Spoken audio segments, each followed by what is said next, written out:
네, 안녕하세요. 닥신TV 신재욱입니다.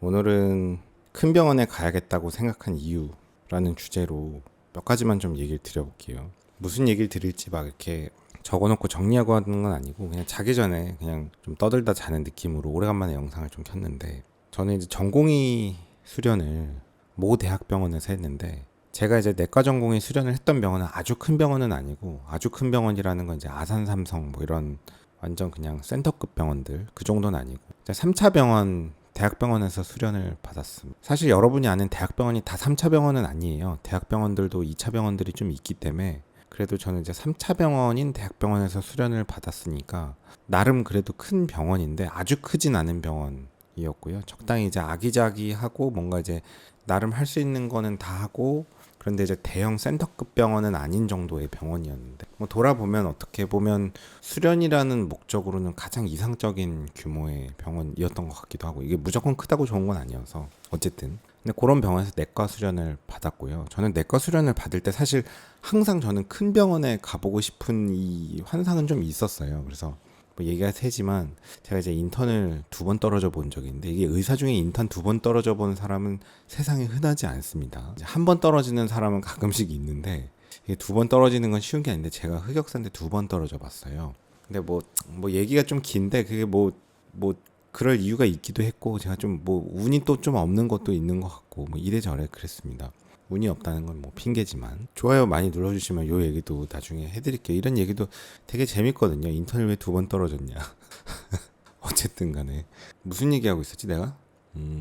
그러니까 항상 큰 병원 가려는 시도를 좀 했었어요. 이제 큰 병원 가려고 시도하다 인턴을 좀 한번 떨어졌고, 뭐 그런 일이 있었죠. 그래서 비밀인데, 제가 서울대병원 본원에 인턴을 썼던 적이 있습니다. 당연히 떨어질 거긴 했는데 그냥 한번 써봤어요. 근데 역시 떨어지더라고요. 그러니까 이제 큰 병원에 대한 환상이 있었어서 인턴 때 큰 병원에 가는 건 일단 실패를 했고, 그래서 또 2번째 실패를 했다가, 그래서 2번째 다른 큰 병원에 썼다가 또 떨어져가지고 이제 아주 작은 병원으로 인턴을 가게 되었었죠. 그게 이제 뭐 또 여러 가지가 이제 꼬이게 된다고 생각을 했는데, 돌아보면 항상 이제 세옹지마잖아요. 뭐 그렇게 나쁘지 않았습니다. 그래서 우리가 뭐 인턴도 좋은 병원이고 뭐 전공의 수련도 막 좋은 병원을 계속 가야 될 것 같지만, 또 그 다음 단계에서 기회가 있기 때문에, 저는 인턴은 막 좋은 병원에서 수련을 받았던 건 아니고 좀 작은 규모의 2차 병원에서 이제 인턴 수련을 했는데, 뭐 생각해보면 그것도 추억이고, 돌아보면 뭐 좋은 기억이 되었고, 그게 또 인생이 그렇게 큰 흠이 아니더라고요. 그랬는데, 그러다가 이제 내과 수련 들어갈 때도 또 큰 병원에 가려고 또 시도를 사실 했던 적이 있어서, 뭐 다 흑역사인데, 제가 삼성병원에 그 내과 전공의 모집을 할 때 그 약간 사전 면접 같은 게 있더라고요. 그걸 어떻게 알아내가지고, 어떻게 알아냈는지 모르겠는데 어떻게 알아냈어요. 그러니까 이제 그 내부의 인턴들은 이제 좀 미리 한번 이렇게 뭐 그쪽 내과 과장님이랑 면접을 본지 뭐 그런 자리가 있더라고요. 그게 이제 그 삼성병원의 뭐 교수님들 오피스가 무슨 이수역인가 무슨 역인가 있잖아요. 그 조그만 동네 일원역인가? 일원역에 무슨 오피스 같은 거 있잖아요. 그쪽에서 뭐 4층인가 뭐 어딘가 뭐 그런 데 가서 하는 게 있었는데, 내가 그걸 어떻게 알았는지 모르는데, 전 외부인이고 뭐 아는 그 인맥도 없고 완전 뭐 이 업계에 거의 족보 없는 천민이었으니까 어떻게 알아내서 그 면접을 보러 갔고, 그 이제 그 내과 사무실에 말하자면 그 비서분이 계시거든요. 어떻게 잘 이렇게 잘 해가지고 좀 많이 쓰는 것 같냐, 지원율이 어떠냐, 혹시 그 모집 인원 찼냐. 만약에 안 찼으면 내가 문 닫고 들어가려고 시도를 했었는데, 결국 이제 그 면접을 갔었는데도 뭐 이래저래 어필을 해봤지만, 뭐 사실 뽑아주는 입장에서는 별로 관심이 없는 게 느껴졌고, 그래서 될 것 같다는 생각도 안 들었고, 이게 딱 1대1이면, 이게 사실 내과가 인기가 그렇게 많지는 않았기 때문에 딱 1대1이면 어떻게 문 닫고 들어가 보려고 써보려고 했는데, 뭐 이제 어떻게 비서분한테 막 아름아름 이렇게 물어봐서 좀 넘기는 거 같냐 그랬더니, 좀 많이 넘었다 이래가지고, 도저히 안 되겠다 해서 원서를 뺐었는데, 그러니까 이제 큰 병원을 가보려는 시도를 다 여러 번 했었고, 결국은 다 실패를 해서, 내과 수련은 그나마 이제 내과는 인기과가 아니어서 이제 많이 미달라는 분위기여서, 제가 수련 갈 때는 아주 대형 병원이 아닌 내과는 또 다 미달이긴 했습니다. 그래서 저희 때 미달이었던 게 뭐 고 라인들이 미달이었는데, 그래갖고 제가 모 병원에 이제 그 내과 면접을 이제 미달인 병원에 보러 갔더니, 제 의전은 동기가 한 명 와 있는 거예요. 그래서 그 동기가 저랑 이제 의전원 다닐 때 서로 뒤에서 1, 2등을 막 다투던 친구거든요. 그래서 내 밑에 한 명이 더 있네 이러면 이 친구가 있고, 가끔 또 이 친구가 이상하다 내 밑에 한 명 더 있네 그럼 그게 저였고 막 이랬는데, 둘 다 이제 완전 밑바닥이니까 결국 가는 곳이 똑같아서 모였죠. 여긴 좀 그런가? 근데 어쨌든 그래서 이제 내과 수련을 3차 병원 중에 아주 크지 않은 병원에서 했는데, 제가 이제 큰 병원을 그래도 한번 꼭 가보고 싶다라는 걸 또 다시 느꼈던 적이 있는데, 심장내과 환자를 보는데 담당 교수님이 전원을 보내겠대요. 환자를 삼성병원으로 전원을 보내는데, 보내는 목적이 심장 이식을 하러 보낸다는 거예요. 그래서 저는 그때 그 충격이 아직도 기억나는데, 그 환자분 이름은 모르지만 그 뭐 나이대와 성별과 대충의 그 외모의 느낌은 기억이 나는데, 아니 나는 뭐 이식이 되는 게 뉴스에서나 봤지 진짜 이식이 되는지 몰랐죠. 보통 흔하게 이식을 하는 게 이제 콩팥이나 이런 건 좀 이식을 하고, 간 같은 것도 이식을 뭐 그럭저럭 좀 하는데, 심장이라는 게 이게 우리 가슴에 뛰는 그 심장이 이식이 되는지는 몰랐어요. 뭐 이제 뉴스 같은 데서 본 적은 있으니까 뭐 어딘가에서 이식이라는 걸 뭐 하는지, 뭐 돼지 동물 실험을 하는지 어쩐지 모르지만, 사람이 심장을 이식을 한다고, 그게 정말 현실 세계에서 정말 이 필드에서 이식을 위해서 전원을 보낸다고? 그게 이제 너무 신기했고 보내시더라고요.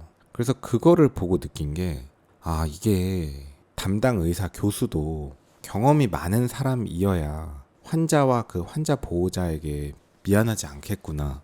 그러니까 예를 들어 내가 교수고 내가 그 담당 의사였으면 나는 심장 이식이라는 계획은 내 보기엔 없었을 거 아니에요. 왜냐면 본 적이 없으니까. 뭐 어디에 보내서 이걸 뭐 어떻게 하는지도 모르고, 이게 과연 되긴 되는 건지도 모르고, 주로 어떤 사람들이 이식을 하는지 본 적이 없으니까. 근데 이제 제가 이제 전공의를 할 때 그 담당 교수님은 본인이 이제 삼성병원에서 수련을 받았던 분인데, 뭐 삼성병원이라고 뭐 무조건 좋은 건 아니고, 뭐 그게 무조건 크다고 좋은 건 아니라서 저는 뭐 그렇게 생각하는데, 어쨌든 큰 병원이 할 수 있는 일들이 있거든요. 그러니까 이제 그 담당 교수님은 본인이 그 큰 병원에서 수련을 받았고, 이제 그 병원에서 전공의하고 전임의를 했던 분인데, 이제 본인이 본 게 있으니까 이런 사람은 이식에 적응증이 되는 사람이고 이식을 했을 때 되게 예후가 좋을 만한 사람이다라는 판단하에 에크모가 넣어 있는 상태로 이제 전원을 보냈습니다. 그러고 보니까 그 전원 보낼 때 같이 내려가서 그 로비에서 119 태워갖고 보냈던 그 순간이 기억이 나네요. 그래서 그때 저는 이런 생각을 했죠. 큰 병원을 한번 갔다 놔야겠다. 큰 병원에서 뭐 하는지 한번 구경은 가봐야겠다. 그러니까 그래야 내가 환자분이나 환자 보호자분한테 이제 좀 죄책감이 안 되겠다. 그러니까 환자는 환자 보호자분 입장에서도 내가 만나는 의사가 무조건 큰 병원 의사여야 되는 건 아니지만, 모든 사람이 다 아산병원을 갈 수는 없잖아요. 그러니까 큰 병원 의사는 아니어도 큰 병원을 경험한 적이 있어서 거기서 뭘 하는지 아는 의사를 만나는 게 환자나 환자 보호자분 입장에선 좋을 수가 있잖아요. 그래서 큰 병원을 좀 가봐야겠다 이런 생각이 들었는데, 그런 사건이 또 있었죠. 한 번에 이제 VV 에크모라는 환자였는데, VV 에크모가 뭔지 자세히 설명드리긴 좀 복잡하고, 이제 폐가 안 좋으면 인공호흡기를 쓰잖아요. 근데 인공호흡기 갖고 안 되면 인공호흡기보다 더 강력한 개념이라고 생각하시면 됩니다. 뭐 물론 이제 인공호흡기보다 더 윗단계라는 개념은 엄밀하게는 아니고, 너무 늦게 적용하면 그것도 대안이 아닌데, 오히려 좀 적당히 일찍 적용하는 게 더 나쁘지 않은데, VV 에크모라는 게 있어요. 어쨌든 폐 기능을 대신하는 인공호흡기보다 더 윗단계의 이제 어떤 옥시게네이션, 피를 산소화시켜주는, 그러니까 폐의 역할을 대신해주는 뭐 그런 거를 이제 달아놓은 사람이었는데, 또 담당 교수님이 이거 이식 되게 안 하냐, 뭐 이식 계획 안 세우냐 막 이러는 거예요, 저보고. 그래서 아니 도대체 무슨 얘기지? 난 또 내가 이제 심장 이식은 들었는데, 난 또 살다 폐가 이식이 된다는 얘기는 처음 들어보네. 근데 이제 심장 이식은 또 생각보다 꽤 하고요. 폐도 이식을 하더라고요. 그거 아세요? 이런 영상을 또 들으면 다른 분들이 너무 환상을 가질까봐, 우리 가족, 우리 부모님, 우리 누군가는 폐를 이식했으면 살았을까? 사실 그런 이식이 쉽지는 않습니다. 근데 실제 세계에서 완전 큰 센터들에서는 이제 심장 이식은 완전 큰 센터가 아니어도 꽤 하는 데들이 있고, 꽤 하고, 폐 이식은 정말 큰 센터들에선 좀 하더라고요. 제가 당시 알아본 건 이제 아산하고 세브란스 정도에서는 폐 이식을 좀 하는 걸로 알고 있는데, 알아보니까 뭐 아산 쪽에 연락을 해서 뭐 환자 보호자가 차트를 갖고 한번 외래를 자꾸 찾아가야 되고, 뭐 이식 등록을 해야 되는데, 뭐 그때 제 담당 환자분은 뭐 그 이식까지는 생각을 안 하고 있어서 일단은 이식 준비를 하진 않았지만, 그런 게 있는지는 제가 몰랐었어. 그래서 도대체 큰 병원은 뭐 하는 곳인지는 모르지만 한번 구경은 가보고 싶다라는 생각을 이제 또 하게 됐죠. 그래서 이제 전공의 수련을 마치고 전임이라고 이제 전문의를 따고 그 이후에 배우러 가는 과정을 이제 병원을 알아보게 됐는데, 이 당시에 이제 되게 뭐가 좀 많이 꼬였어요. 제가 큰 병원을 가보자 해서 아산병원에 전임의를 지원을 했는데, 뭐 사실 제가 생각하는 이쪽 분과가 사실 그렇게 막 인기는 아니기, 뭐 그냥 지원하면 뭐 그렇게 어렵지 않게 될 거다 뭐 이런 얘기가 있어가지고 아산병원 지원을 하고 이제 뭐 면접도 보고 했는데 결론은 떨어졌죠. 제가 뭐 인턴도 2번 떨어졌고 이런 전적이 있으니까 이제 이 서류를 보고 뽑는 입장에선 좀 약간 이 믿음이 안 갈 수 있거든요. 제가 학생 때 너무 놀았으니까.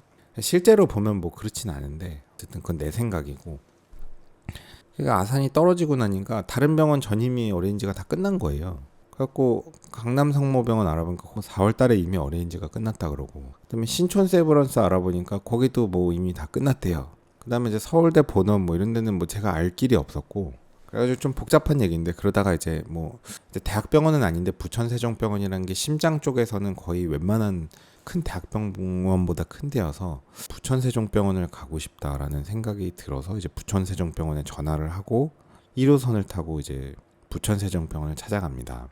면접을 봤는데 이 뭐 면접을 왜 오라고 한 건지 모르겠어요. 면접을 막상 갔더니 뭐 별로 관심이 없더라고요. 그냥 뭐 전임의를 별로 뽑아본 적도 없고, 뭐 뽑아도 뭘 시켜야 될지 잘 모르겠다. 예전에 한 명 뽑은 적이 있는데 그 한 명은 뭐 특수한 좀 이유가 있었던 사람이고 뭐 어쩌고 그러시더라고요. 그래가지고 뭐 도대체 별로 관심이 없으니까 뭐 그것도 접고, 그래갖고 야 이게 살다 또 전임이 떨어져서 못 가는 사람은 또 처음 들어보네. 그게 뭐 소화기내과도 아니고 심장내과를, 거의 미달인데. 그래갖고 엄청 꼬여서 고생하다가 뒤늦게 어디가 어레인지가 됐는데, 그러고 나니까 또 딴 데들이 비었다는 얘기가 오더라고요. 그 당시 뭐 어디라고 얘기하기 좀 그런데 어디 큰 병원에서도 또 한 자리가 좀 있을 것 같은데 뭐 생각이 있냐 뭐 이렇게 연락이 와가지고, 뭐 근데 이미 약속된 데가 있으니까 어쩔 수 없이 이제 뭐 인생지사 또 세용짐하고 뭐가 좋은지 모르니까 약속된 데를 가고 싶었고 가려고 했고, 그래서 이제 그렇게 준비하고 있었는데 갑자기 전공이 뭐 윤석열 대통령 이상한 뭐 얘기하면서 갑자기 전공의 선생님들 다 사직하고 그러니까 전임의들도 다 사직한다 그래가지고, 나는 진짜 그렇게 어렵게 다 떨어지고 겨우 전임의 자리 어디 어레인지 하나 했더니 다 사직하는 거예요. 그래서 그 제가 갔던 그쪽 병원에 전임의 선생님들 위에 연차 선생님이 다 사직했는데 어떻게 하실 거냐고 연락이 와가지고, 뭐 다 사직했다니까 어떻게 해. 나도 뭐 나 혼자 있을 수도 없고. 그래서 저도 그때 그러고 사직을 눈물을 머금고 나왔죠.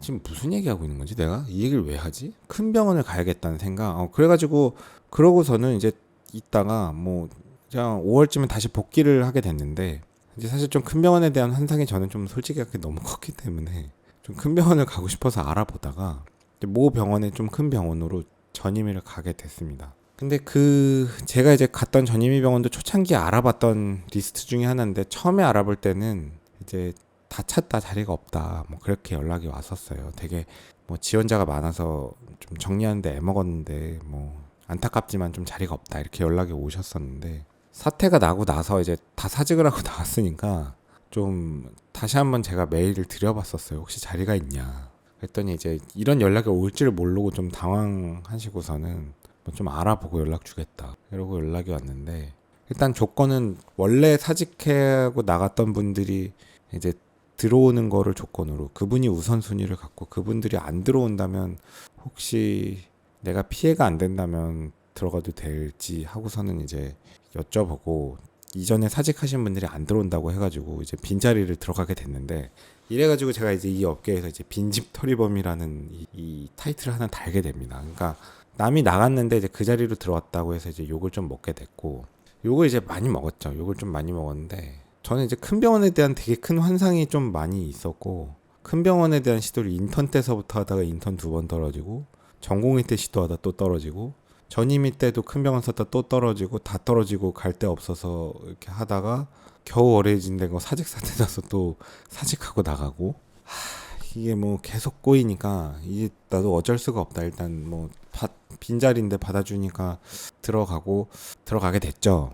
그래서 이제 뭐 그렇게 됐습니다. 그때 어쨌든 좀 이 내부 업계에서는 약간 좀 뭐 빈집털이다라고 욕하는 분들도 있었고 뭐 그렇게 욕할 요지가 아예 없진 않았어서 뭐 저도 좀 할 말이 없는 부분은 있는데, 근데 사실 뭐 따지고 보면 이 심장내과의 전임의 자리들이 뭐 사실 그렇게 경쟁이 치열하진 않거든요. 그러니까 뭐 어차피 다 이렇게 안배가 돼서 분배돼서 갈 수는 있는 거기 때문에 그게 뭐 그렇게 남의 자리를 뺏었다는 느낌까지는 아니고, 남이 좀 나간 자리를 들어가서 좀 죄송하게 되긴 했지만 뭐 이게 무슨 뭐 피부과나 뭐 정형외과 빈자리를 들어갔다 하면 이건 좀 사실 좀 도둑놈 같은 느낌이 들 수 있겠지만, 이 바이탈 가구 심장내과 이런 건 어차피 그렇게 차지도 않고 어차피 다 빈자리들이어서, 그러니까 내가 들어갔다고 누가 못 들어오는 것도 아니에요. 그래서 이제 뭐 이런 건 상관없지 않을까, 저는 좀 그런 생각을 했는데 결과적으로는 좀 욕을 먹긴 했죠. 이제 분위기에 맞는 행동은 아니었으니. 저의 지금까지 온 과정을 보시면 알겠지만 이게 제가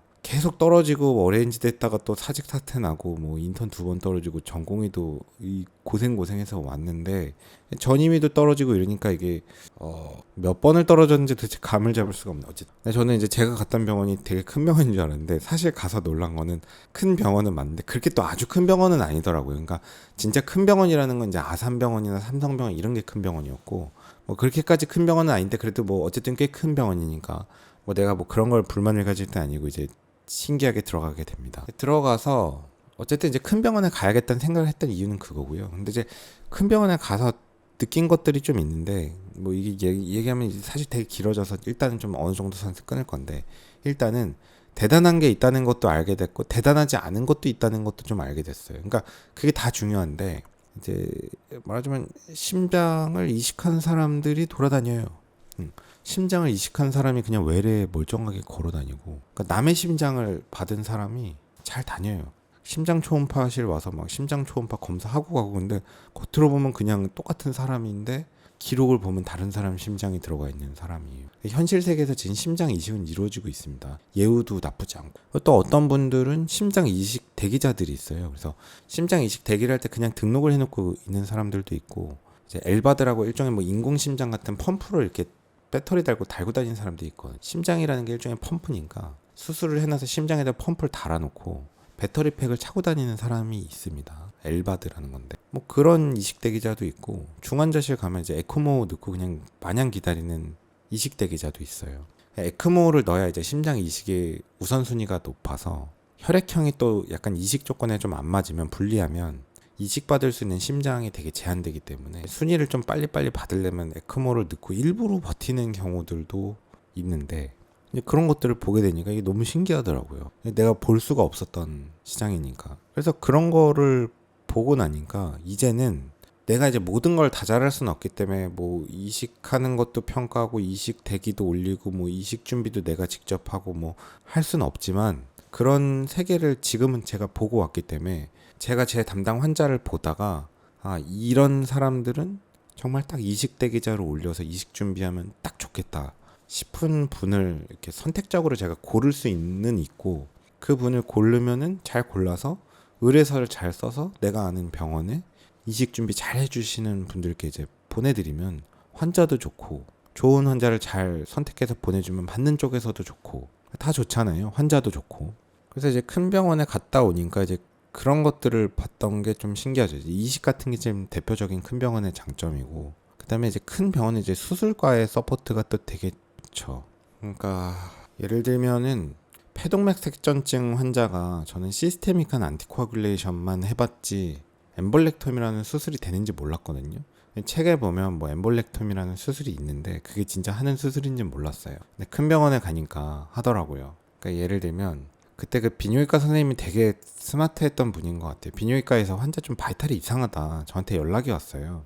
그래갖고 제가 가서 봤는데 뭐 AFib 같은 환자분이었는데 심방세동 부정맥이 있는데, 뭐 심방세동 부정맥이 있고 뭐 이제 뭐 내과적인 상황이 좀 안 좋으니까 AFib RVR 뭐 레이트도 좀 빨라졌고 좀 언스테이블하고 좀 디스미아도 있고 환자 제네럴 컨디션도 안 좋고 그냥 뭐 특별히 대단한 거 잘 모르겠어가지고 그냥 에코만 좀 불안해서 좀 찍어놨습니다. 그래서 에코를 찍었고 연동을 해놨더니 다음날 아침에 그 초음파 교수님이 그 영상을 보고 바로 다이렉트로 그 환자를 아침에 가서 찾아가서 보고 당장 풀모너리 엠볼리즘 CT를 찍어라 라고 얘기를 했고, 뭐 컨설트가 들어온 것도 아니었는데, 그래서 그 환자를 엠볼리즘 CT를 딱 찍고 이제 완전히 스롬보 엠볼리즘이 꽉 찬 거를 확인하고, 거기까지는 제가 알았는데 잠깐 정신 차리고 보니까 이미 환자는 수술방에 갔다 왔더라고요.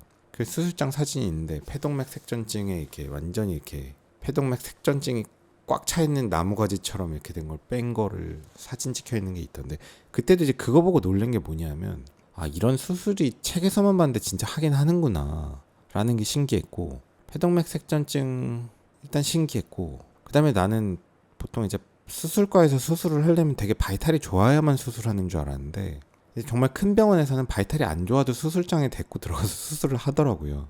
그러니까 이게 결국 바이탈이 안 좋으면 이제 전신 마취하고 수술하는 게 굉장히 부담스럽기 때문에 수술방에서 돌아가실 수도 있고, 그러면 이제 환자 보호자분들은 또 그걸 뭐 의료 사고 뭐 이렇게 생각하니까 이제 의사들 입장에서도 굉장히 보수적으로 위험한 거 안 하려고 할 거 아니에요, 상식적으로. 근데 이제 큰 병원은 좀 그런 게 조금 더 적극적인 것 같아요. 그러니까 뭐 수술장에서 돌아가셔도 보호자분들도 뭐 이렇게 큰 병원에서 수술하다 돌아가시면 그게 어쩔 수 없는 거구나 이렇게 받아들이시는 것 같기도 하고, 뭐 그러다 보니까 의사 직군들도 조금 더 적극적으로 의욕적으로 하는 것도 있고, 뭐 서포트가 좋으니까 그런 것도 있을 거고. 그래가지고 아니 바이탈도 되게 안 좋은데 저 어떻게 전신마취 걸고 들어가서 수술을 했지 싶기도 하고, 폐동맥 색전증 수술 어떻게 하는지 제가 뭐 본 적이 없어서 모르겠는데, 뭔가 에크모 같은 거를 좀 외부로 걸고 해야 될 것 같거든요. 그쪽을 수술하려면 완전히 그냥 일종의 뭐 대동맥 수술이랑 거의 똑같은 거니까. 그러니까 이게 수술장의 마취과나 뭐 체외순환 팀이라든지 이런 서포트가 좋아야 수술을 할 수 있겠죠, 아마도. 제가 잘 모르지만. 그게 또 신기했고, 또 주말에 당직 서는데, 뭐 환자하고는 정확히 생각 안 나요. 주말에 당직 서는데 외과계 중환자실에서 또 연락이 왔어요. 환자 좀 CPR이 났는데 뭐 심장 쪽 문제인 좀 봐달라고. 그래가지고 제가 뭐 또 하는 재주가 심장 초음파 보는 재주는 좀 제가 좀 있으니까 또 가가지고 심장 초음파 봐주고, 뭐 그냥 심장 초음파 약간 소견 좀 써주고, 뭐 심장은 뭐 큰 문제는 없는 것 같다 뭐 이런 식으로 이제 적어주니까 좀 이따 봤더니 환자를 데리고 가서 수술을 또 하고 나오더라고요. 그래서 저는 그게 너무 충격이었던 게, 제가 그동안 알았던 병원들은 바이탈 안 좋으면 좀 전에 말씀드렸던 것처럼 수술을 안 하거든요. 그러니까 무조건 내과적인 치료에서 내과적인 상태 안정되면 수술 고려. 그런데 아니 불과 제가 당직 서는 날 그날 뭐 오전에 CPR 나가지고 심폐소생술하고 뭐하고 뭐 이랬는데 오후에 데리고 들어가서 수술을 하더라고요. 무슨 수술인지 모르겠는데. 그래서 그런 걸 보니까 이제 외과계도 이게 엄청 액티브 하더라고요. 뭐 도대체 어떻게 심폐소생술을 한 사람을 그날 바로 데리고 전신마취 걸고 수술을 하지? 그게 또 신기했고, 아, 또 한 가지는 이거가 생각나. 젊은 남자분이었는데 응급실에 이제 숨 차가지고 뭐 숨 차고 트로포닌 수치가 좀 심근경색할 때 올라가는 피 수치가 올라가지고 응급실에 왔는데, 제가 또 심장 초음파 잘 보는 재주가 있으니까 응급실에서 이제 베드사이드 에코를 봤는데 대동맥 판막 협착이 되게 심해서 완전 시비오 에이스더라고요. 저는 사실 이렇게 젊은 사람이 시비오 에이스가 또 있는 경우는 잘 못 봤었는데, 경험이 많지 않을 때라서. 그분이 보니까 이제 바이커스피드 밸브라고 판막이 이제 원래 3개여야 되는데 심장 대동맥 판막이 2개인 분들이 있는데, 이런 분들이 좀 협착이 오는 뭐 그런 분들이 좀 있나 봐요. 그래갖고 대동맥 협착이 너무 심해서 이거는 좀 안 되겠다, 집에 가면 안 될 것 같아요. 제가 환자분한테 집에는 가면 안 될 것 같고 일단 조금 기다려 달라, 우리 심장 초음파를 정규 시간에 초음파 보고 그 다음에 계획 어떻게 세울지 하고 이제 귀가를 하든지 말든지 하자. 그 심장 초음파를 내놓고서는 이제 낮에 이제 제 일을 하고 있었는데, 이 환자 어디 갔지 찾아보니까 어디 간지 아세요? 이미 흉부외과가 데려가서 수술을 하고 나왔더라고요. 그래서 그때 이제 또 너무 신기했죠. 이게 왜냐면 심토마틱 시비어 에이스인 건데, 말하자면 트로포닌도 뜨고 증상도 있고 완전 심한 정도의 대동맥 판막 협착증인데, 그러니까 이런 사람은 이제 결국 수술을 해줘야 되는데, 젊은 사람이고 그러니까 수술을 해야 되는데, 이제 큰 병원이니까 이제 수술할 수 있는 인력도 많고 뭐 마취과도 좋고 서포트가 좋고 이제 수술방도 많고 이러니까 이제 젊고 빨리빨리 해야 되는 사람은 그냥 바로 수술을 해버리더라고요. 보통은 뭐 수술 날짜 잡아도 막 뭐 밀리고 수술하는 것도 이제 좀 부담스럽고, 젊은 사람 수술하려면 다. 그런데 큰 병원이라서 그런지 그게 그냥 뭐 저는 그냥 초음파 내놓고 갔는데 저녁에 보니까 환자 이미 수술하고 나왔어. 며칠 있다 보니까 이미 퇴원했더라고요. 그 환자분이 절 기억해 주실지 모르겠는데 지금 잘 살고 계시겠죠. 또 하나는 하지 넘니스 뭐 이런 걸로 와서 다리가 이제 안 움직여요 뭐 이런 증상으로. 근데 대동맥부터 다 찢어졌어요. 대동맥 판막 다이섹션, 에올틱 다이섹션이라고. 대동맥이라고 큰 동맥이 그냥 쫙 찢어지기도 해요. 혈압이 높은데 조절이 안 되면 쫙 찢어져서 페머럴 아터리, 뭐 일리악 아터리, 다리까지 다 찢어진 거예요. 그래서 CT를 찍으니까 안지오 CT라는 걸 찍으면 이게 대동맥이 다 찢어져서 다리까지 다 찢어져가지고 다리까지 조용히 안 되고, 그러니까 다리가 안 움직여져. 다리로 피가 안 가니까. 그러니까 제가 그걸 보고서는 이거는 진짜 답이 없다. 이분은 방법이 없겠구나. 정말 다시 태어나는 거 말고. 그걸 또 수술을 해서 며칠 있다 내보내더라고요. 그래서 그때도 또 와, 이게 또 큰 병원은 좀 다른 거는 있구나. 그러니까 큰 병원이 모든 게 다 좋다고 생각하면 안 되고, 의외로 큰 병원과 아주 크지 않은 병원이 별로 차이가 없고, 오히려 큰 병원이 좀 나쁜 점들도 있는 점들이 있는데, 일반인들이 다 이해하기는 어렵고, 이제 아주 큰 병원이 아니면 하지 못하는 그 세계들이 좀 있긴 있습니다. 그런 게 이제 엄청 신기했고, 내가 뭐 얘기할 게 있었는데 까먹었네. 그 다음에 이제 큰 병원에 가보니까 응급실에서 EKG 게이티드 코로너리 CT가 찍히더라고요. 큰 병원에서만 일하신 분들은 그게 당연한 줄 아시는데, 아주 큰 병원이 아니면 EKG 게이티드 코로너리 CT는 응급실에서 못 찍는 병원들이 있습니다. 그러니까 그냥 일반 컨트라스트 체스트 CT나 뭐 풀모너리 엠볼리즘 CT나 뭐 이런 거는 되는데, EKG 게이티드 CT는 제가 일하는 병원에서는 지금 응급실에서 못 찍거든요. 근데 사실 EKG 게이티드 코로너리 CT 찍을 수 있으면 대부분의 논스테미 환자는 사실 응급실에서 코로너리 CT 찍은 다음에 뭐 그렇게 심각하지 않으면 뭐 프록시말 LM 뭐 이런 거 아니면은 그냥 약 주고 귀가해서 외래에서 볼 수도 있잖아요. 어차피 입원은 해야겠지만. 그러니까 또 큰 병원에 가니까 이제 그런 시스템이 있는 게 또 신기하기도 하고, 그 다음에 이 얘기를 또 해야 되는구나. 큰 병원에 가니까 역시 또 시스템이 좋은 건 있어요. 완전 급성 심근경색 환자가 생기면 이송을 하는데 엘리베이터를 잡아줘요. 그러니까 진짜 빨리빨리 가야 되니까 보안팀도 응급 환자는 엘리베이터를 잡고, 올라가는 엘리베이터 리턴 시켜서 호출해가지고 잡고, 타고 있는 사람 내리게 하고 엘리베이터를 잡고 대기시켜줘요. 신기하죠. 근데 이제 또 큰 병원에서만 일해본 사람은 그게 당연한 줄 아는데요. 아주 큰 병원이 아닌데 가면 당연히 이제 엘리베이터 잡아놓고 기다리고 이런 건 되지도 않고, 또 큰 병원에서만 일한 사람들은 모르는 거 제가 알려드리면, 에크모 환자를 이송한다고 쳐보세요. 그러면은 병원이 엘리베이터부터가 좋아야 돼요. 그러니까 환자 베드에 에크모랑 벤트랑 막 다 뭐 폴대 이거저거 싣고 엘리베이터 타려고 하면 웬만한 병원은 엘리베이터 타는 것부터가 쉽지가 않습니다. 근데 큰 병원은 엘리베이터가 엄청 큰 엘리베이터들이 있잖아요. 그러니까 아무 문제가 안 되는데, 그런 게 이제 그렇게 중환을 보려면 병원 건물을 질 때서부터 엘리베이터부터가 좀 커야 되는 게 또 있고, 그 다음에 이제 큰 병원에서 일하다 보면 아무래도 이제 전체 인력 규모가 크다 보니까 그런지 응급실에서 CT 같은 걸 찍으면 판독이 빨리 나오더라고요. 그런 게 좀 신기했죠. 근데 어쨌든 그래서 뭐 큰 병원에 가보니까 좀 그런 시스템들이 신기한 것들이 좀 있었고, 일단 오늘은 여기까지만 하겠습니다. 좀 드릴 얘기들이 더 많은데 재미가 있을진 모르겠네. 그냥 주저리 떠드는 얘기인데 여기까지만 하겠습니다. 긴 영상 봐주셔서 감사합니다. 수고하셨습니다. 고속도로 1차로 계속주행은 단속 대상입니다. 계속주행하시려거든 2차로로 내려오세요.